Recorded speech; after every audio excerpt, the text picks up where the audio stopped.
I wanted to start with what I think is a really pressing matter, and that's that the Ukrainians are continuing to hit I believe it's pronounced Zaporizhzhia nuclear power plant, and I believe eastern Ukraine. Can you comment on that? Sure. I mean, there's a couple aspects to this. One, let's just start with the absurdity of the Ukrainians attacking this facility. They're not ignorant of what this facility is. They're knowledgeable of the dangers that are accrued in carrying out this attack. Yet they're continuing to attack. In conjunction with this is the absurdity of the world buying into a Ukrainian-based narrative that Russia is carrying out these attacks. The absolute illogic of Russia attacking a facility occupied by Russians seems to escape, the journalist class. But since mainstream media in the West seems to have subordinated itself to Ukrainian propagandists, maybe we shouldn't be so surprised by that. The other things that emerge from this is the role played by the United States, and I think this is an underappreciated aspect to the story.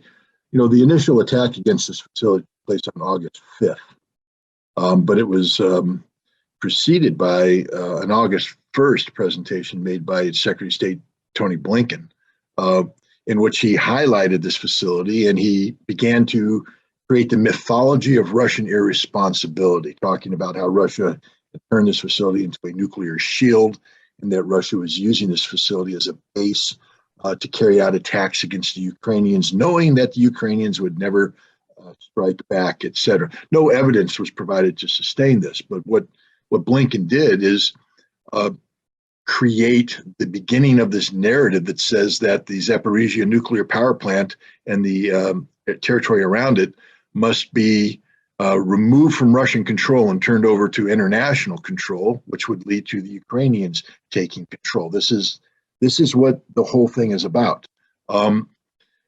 So we know that the United States played a role in helping shape this narrative, which was then acted on by a Ukrainian attack. Now, the initial attacks appear to have been done by munitions that are under the control of the Ukrainian army exclusively. But the most recent attack appears to have been undertaken by a HIMARS rocket. And what's important about this is that as the deputy head of Ukrainian intelligence for the Kiev district, and the reason why that's important is the Kiev district, of course, is the region that interfaces most directly with the United States and NATO in terms of intelligence provision and command and control support, et cetera, said that nothing happens with the HIMARS unless it's directed to by the United States.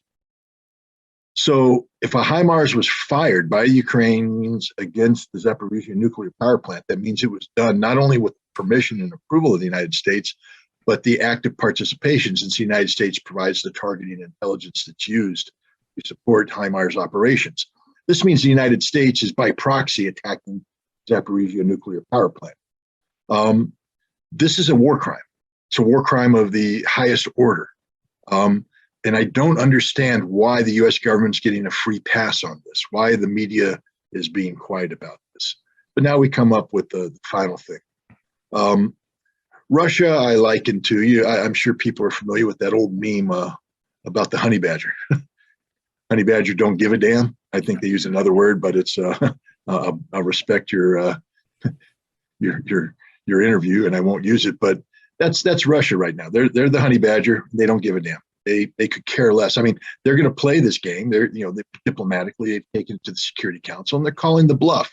They're saying, let's bring inspectors in. Ukraine doesn't want to bring inspectors in because inspectors will stumble across the truth, and the truth won't be convenient to the narrative being put forward by the Ukrainians. Right now, we have the United Nations, the International Atomic Energy Agency, and the G7, and everybody crying for not just the demilitarization of the Zaporizhzhia nuclear power plant, but the creation of this international controlled zone where the Russians would relinquish control.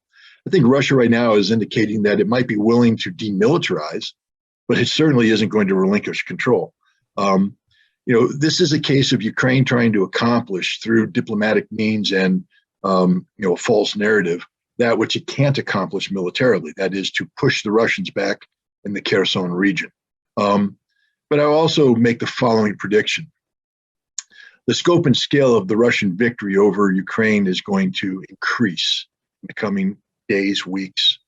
And it's going to be of such magnitude that the issue of the Zaporizhzhia nuclear power plant simply won't matter because the Ukrainians are going to be defeated in order. I think it's not too, in the not too distant future, Ukrainian forces are going to be pushed so far back in that area that no weapon they possess could ever again threaten the Zaporizhzhia nuclear power plant. So again, honey badger don't give a damn because the honey badgers win.